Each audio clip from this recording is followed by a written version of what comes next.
खुद के स्थायी स्वरूप से हुए विरासत में सकते नहीं संपूर्ण तौर पर व्यस्त है। मैंने सिर्फ खुद को समझकर खुद के अलावा प्रत्येक दूसरी चीज वस्तु शब्द जीव का अस्तित्व खत्म कर दिया। तर्क तथ्य सिद्धांतों से कि खुद के अलावा दूसरा कुछ है ही नहीं, क्योंकि मैं ही सिर्फ वास्तविक परम सत्य हूँ, दूसरा कुछ है ही नहीं। दीक्षा के साथ ही शब्द प्रमाण में बंद कर तर्क तथ्यों विवेक से वंचित कर कट्टर अंध भक्त समर्थक तैयार कर बंधुआ मजदूर बनाकर भेड़ों की भीड़ की पंक्ति में खड़ा कर अस्थायी प्रसिद्धि प्रतिष्ठा शोहरत दौलत वेग के नशे में दिन रात चूर गुरुओं के पास एक पल भी नहीं होता। वो इस कदर अस्थायी मिट्टी को सजाने संवारने में व्यस्त होते हैं कि खुद का निरीक्षण कर पाए जो खुद से निष्पक्ष होकर खुद का निरीक्षण नहीं करता वो एक मानसिक रोगी होता है। अगर वो खुद का निरीक्षण करता है तो वो अपने गुरु के शब्द का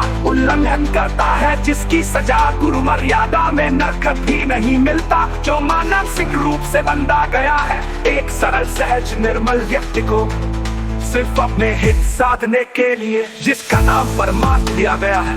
मैंने खुद की अस्थायी जटिल बुद्धि को निष्क्रिय कर खुद से निष्पक्ष होकर खुद का निरीक्षण कर खुद को समझकर खुद के स्थायी स्वरूप से रूबरू होकर जीवित हमेशा के लिए खुद के अन्नत सूक्ष्म अक्ष में समाहित होकर। यहाँ मेरे अन्नत सूक्ष्म अक्ष के प्रतिबिंब का भी स्थान नहीं है और कुछ होने का तात्पर्य ही नहीं है। जो अन्नत सूक्ष्म गहराई स्थायी ठहराव में है। अगर गुरु शिष्य दोनों ही कुछ ढूंढ ही रहे हैं तो दोनों में क्या अंतर है? दोनों ही एक समान ही हुए तो फिर गुरु का डर खौफ दहशत क्यों? उसने शिष्य से क्या अलग से कर लिया? अगर गुरु ने वो पहले से ही ढूंढ लिया है तो फिर उन शिष्यों में वो सब बनता क्यों नहीं देता प्रत्यक्ष, जिन्होंने प्रत्यक्ष अपना तन मन धन समय सांस समर्पित कर दिए हैं और जीवित ही हमेशा के लिए बंधुआ मजदूर बनकर रह गए हैं, जिनको मृत्यु के बाद का झूठा आश्वासन मोक्ष का दिया गया है, जिसे कोई जीवित सिद्ध स्पष्ट नहीं कर सकता और मर जिंदा नहीं हो सकता। प्रकृति के मृत्यु के रहस्य का भी फायदा उठाने वाले तो शैतान वृद्धि के बोलते हैं। यहाँ दहशत डर खौफ भय है, वहाँ विवेक निर्मलता गंभीरता दृढ़ता प्रत्यक्षता सत्यता प्रेम हो ही नहीं सकती। सत्य को पाने के लिए गुरु किया है प्रेम से निर्मलता और निर्मलता से सत्यता।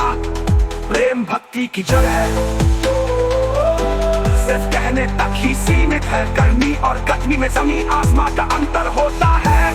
ये कलयुग पृथ्वी सिर्फ एक मृत्यु लोक है, वास्तविक में यहाँ पर सिर्फ मूर्तों की मान्यता परंपरा नियम मर्यादा के साथ स्थापित करने की परंपरा है। यहाँ पर अपने हृदय के एहसास का गला घोटा जाता है, नजरअंदाज किया जाता है। वहाँ पर कोई जिंदा कैसे हो सकता है? या खुद के अनमोल सांस समय को दूसरों के लिए नष्ट किया जाता है, वहाँ विवेकी कैसे हो सकता है? यहाँ दीक्षा के साथ ही शब्द प्रमाण में बंद दिया जाता है, वहाँ मुक्ति का क्या अस्तित्व है? मुक्ति तो सिर्फ अस्थायी जटिल बुद्धि से चाहिए, जिससे संकल्प विकल्प सोच विचार चिंतन मनन से मानसिक शांति मिले। मृत्यु तो खुद में ही संपूर्ण सत्य है, यहाँ परम सत्य है। वहाँ डर खौफ दहशत भय तो हो ही नहीं सकता।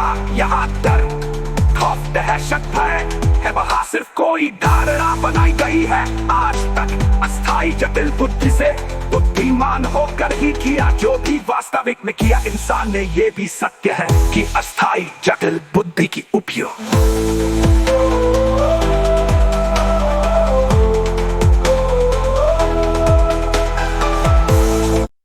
खुद के स्थायी स्वरूप से हुए विरासत में सकते नहीं संपूर्ण तौर